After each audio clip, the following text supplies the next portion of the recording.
Will AI replace teachers in the future? We've just got news that a school in San Diego has started a pilot program testing AI teaching its children. The school is using the very imaginatively named School AI in order to supplement the teaching that the kids are getting. Basically, each of the kids is given their own personalized ChatGPT. It's a chatbot that they can talk to that's going to remember what they know, what they don't know, and personalize learning for them. A bit like baby's first ChatGPT, it's going to be their introduction to using these tools and being able to chat back and forward.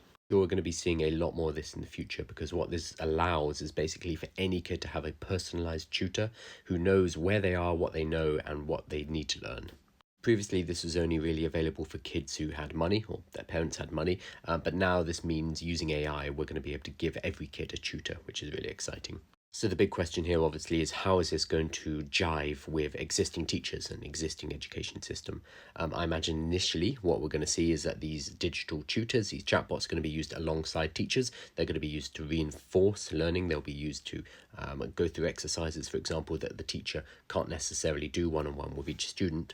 But over time, we might have an issue where these chatbots are actually becoming better at teaching an individual subject than a teacher, because a teacher has to deal with 30 children at a time and they cannot necessarily tailor the experience for each and every child, whereas an AI that is personalized to that kid can. Obviously, the technology is not quite there yet. What we're seeing at the moment is basically the toy stage. If this was video games, we're still playing Pong. However, the technology is getting better every single week, every single month, every single year. So a couple of years from now, I imagine these chatbots are going to be extremely sophisticated. They're going to have a really firm grasp on how to educate an individual child.